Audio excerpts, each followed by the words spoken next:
No niin, tulimme juuri elokuvateatterista sitten ja oltiin katsomassa ehkä tää yksi vuoden odotetuimmista leffoista sitten, eli Sisu 2 tai Sisu Kosto... Road to Revenge tai joku. Road to Revenge, että se taitaa olla vaan toi Sisu 2 tällä Suomessa käytössä, että se on ulkomailla sitten käytössä enemmänkin toi nimi, mutta kyllä, tämähän on jatko-osa sitten tälle parin vuoden takaiselle Jalmari Helanderin ohjaamalle Sisu-elokuvalle sitten, joka siis tosiaan niin oli huomattava menestys sitten näin niin kuin kotimaisen elokuvan sarjassa ja tällä varsinkin toiminta-elokuvana sitten. Sai paljon faneja ja mehän ollaan tehtykin parikin videoa tästä kyseisestä leffasta sitten ja nyt tulee tässä sitten jatko-osastakin seuraava video. Eli joo, ensi illassa oltiin tuossa justiin tai päivänäytös. Joo.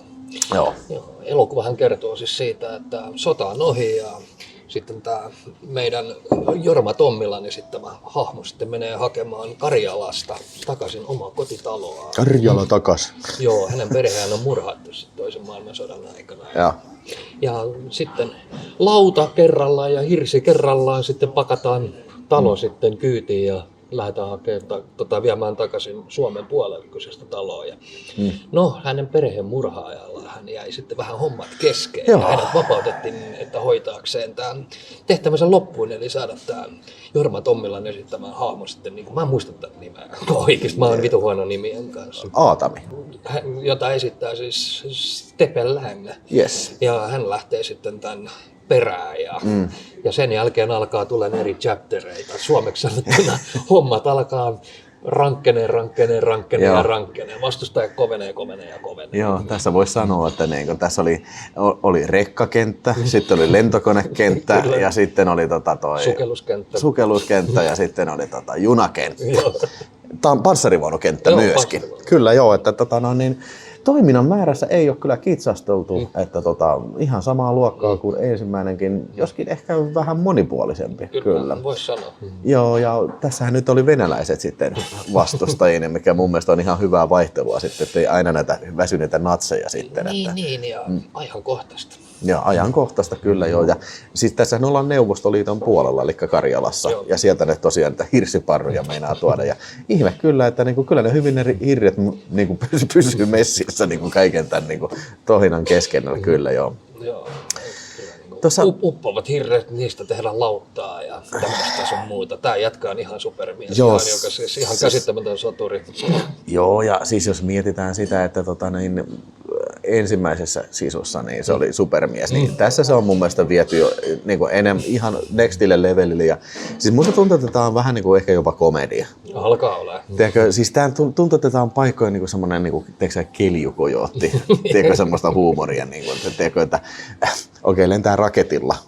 Raketilla lentää, lentää ovesta sisään ja kieppuu maassa. Tiedätkö, tommosia kohtauksia, mikä tappaisi.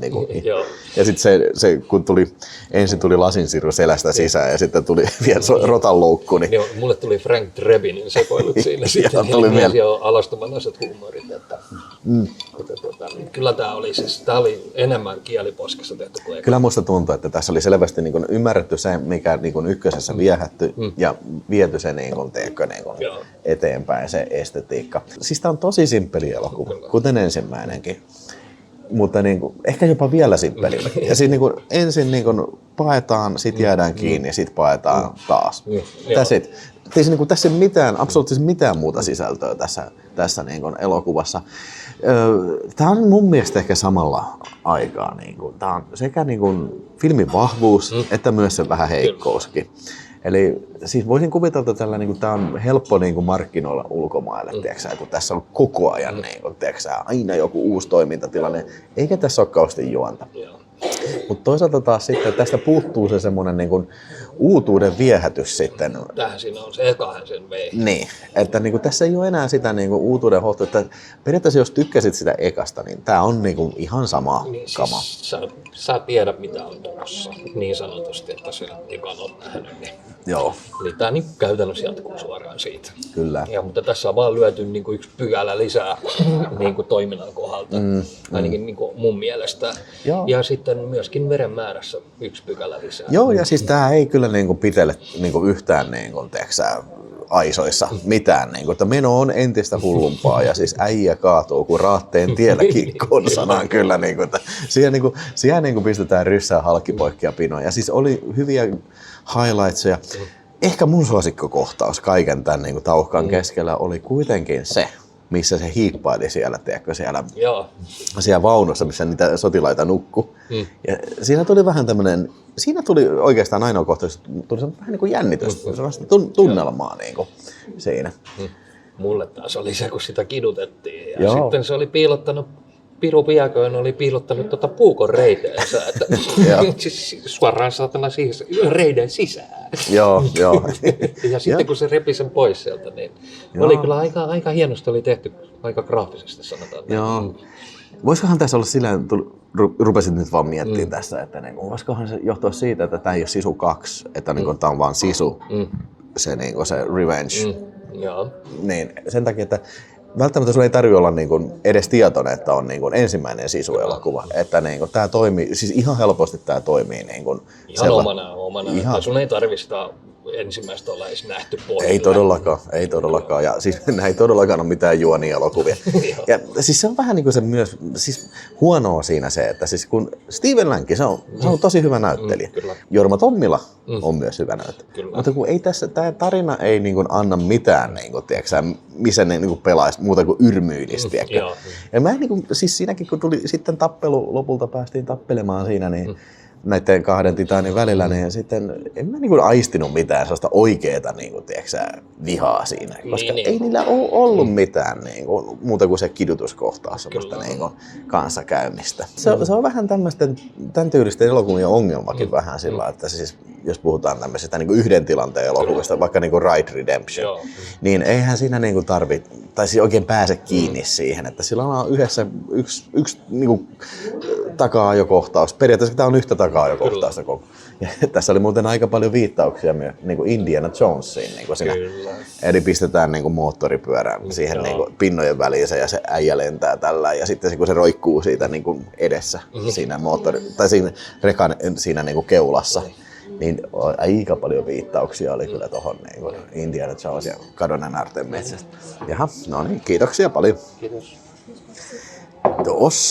Kiitos. Kiitos paljon. Oi. Jutellaan vielä ennen kuin aletaan syömään. Joo.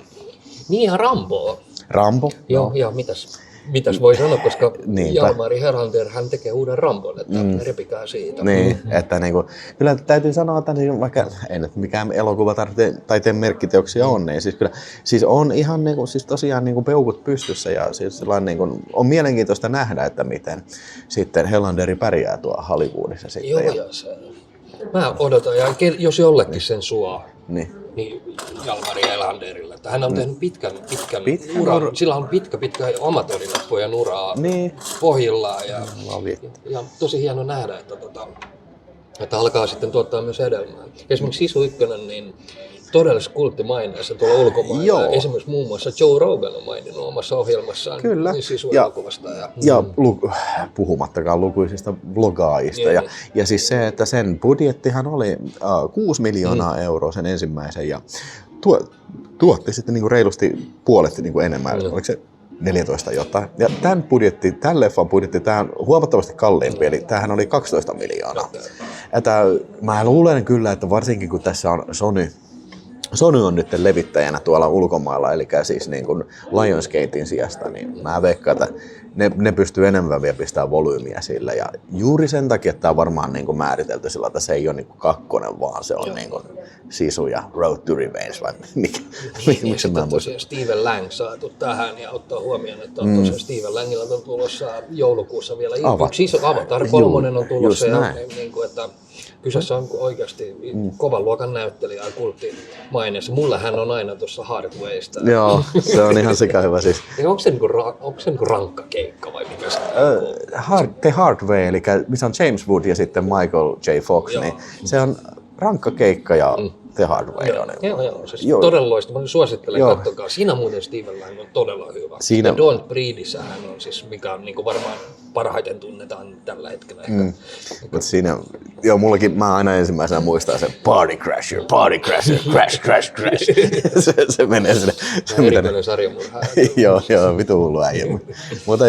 Mutta siis Avatar 2, ei kun 3 tulee, niin siis mä veikkaan, että saattaisiko siinä olla sillä tavalla, että niin samoihin aikoihin pistää niin sillain, että niin pääsisi siihen samaan niin imuun sitten, mikä tuossa...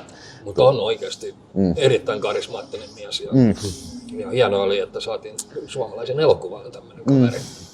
Ehkä semmoinen, mitä mä kaipaisin tässä vähän niin kuin lisää. Siis, kyllä tässä oli pilkeä silmäkulma, se oli tässä huumori, mutta ehkä jopa vielä enemmän. Vähän niin kuin, jotain semmoista, niin kuin, esimerkiksi siinä oli hyvä esimerkki just tää rotaloukkujuttu. Vähän lisää semmoista, että se on aika yrmyilyä tossa. Ja jotain, jos ne meinaa jatkaa vielä tätä, niin mä toivoisin jotain lisää.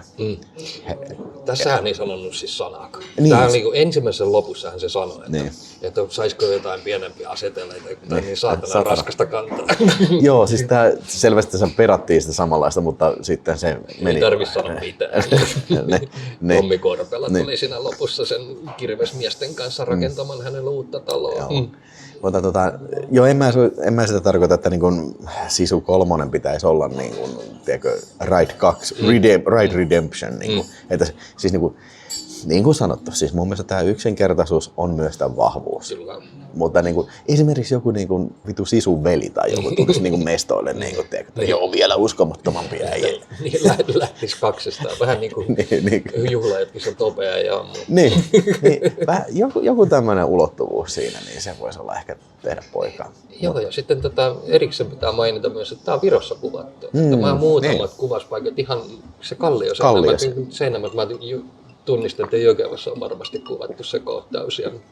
Ja ilmeisesti ei Haapsalussa, vaan Viljantissa oli kuvattu ainakin se tuulimyllykohtaus. Sen mä ainakin erotin siitä. Ja muutenkin mä katsoin, että lopputekstissä oli tosi paljon virolaisia nimiä. Joo, mä luulen, siis tässä oli varmaan Tommi Korpela ja sitten toi Jorma Tommila. Mulla tulee aina mieleen Jorma Ollila jostain siitä, mutta niin ne oli varmaan ainoat suomalaiset näyttelijät sitten.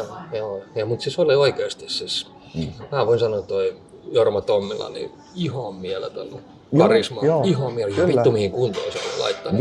Se ei siis mikään nuori kaveri enää ole. Että, ja siis se on näitä näyttelijöitä, mikä pystyy niin kuin ilmaiseen itseensä niin kuin sanomatta mitään. Ne tunteet ja kaikki se. Siis se oli oikeasti aika koskettaviakin kohtauksia, missä se oli. Siis se on hämmästyttävää, kun on kuitenkin rooli, joka ei niin sano sanaakaan. Paitsi niin olihan tässä koirakin mukana. Sillä ei huonosti käynyt, mutta ihan vittu mitä se on käynyt. Kyllä aika rankan elämän se koirakin läpi. Joo, jumalauta, että on kestävä koira ja kestävä äijä ja kestävä koira ja kestävät kaikki kestää sikana niin kuin väkivaltaa kyllä. Kyllä. Mutta no, heitetään sitten. Mä annan tällä 4 tähteä.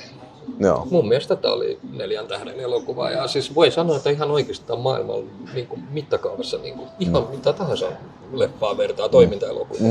Tämä pärjää millä tahansa maailman toimintaelokuvaa. Joo, ei tarvitse olla yhtään häpeissään siitä, että tämä on suomalainen. Joo.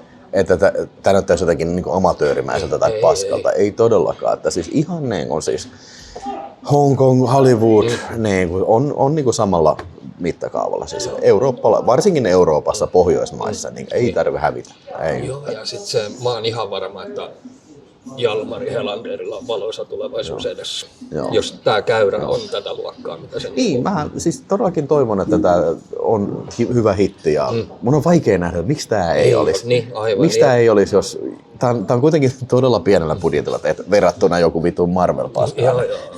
Niin, tämän ei tarvitse niinku tienata mitään 100 miljoonaa, että se pääsee. Tällä on jo kulttimainen, sillä ekalla on syntynyt, niin mä oon ihan varma, että ne samat, jotka sen ekan kävi katsomassa, tulevat katsomaan myöskin tämän ja uusi yleisö tulee myöskin löytämään tämän. Joo.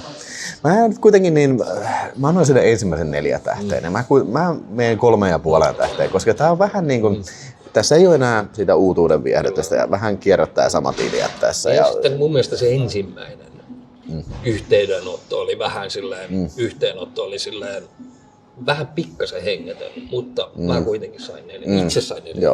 Joo, ja siis ehdottomasti, jos olet toimintaelokuvan ystävä, niin kyllä tää kannattaa mennä katsoa. Ihan niin. Ei välttämättä, jos et ole, niin siitä ei välttämättä. Ja ehdottomasti tämän vuoden suomalainen tapaus. Joo, siis no siitä ei kysettäkään. Joo. Hyvä. Yes. Kaikilla toimintaelokuvan ystävillä ihan ehdottomasti kamaa. Kyllä. Ja käykää oikeasti kannattamassa suomalaista elokuvaa. Niin just. Ja nämä on tämmöisiä juttuja, mitä pitää käydä katsomassa ja kannattamassa. Just näin. Mä oon täsmälleen sitä samaa mieltä kyllä. Joten kerro nyt, menetkö katsomaan ja mitä tykkäsit sitten. Me aletaan tästä vähän syöpöttelee sitten. Yes. Ei mitään.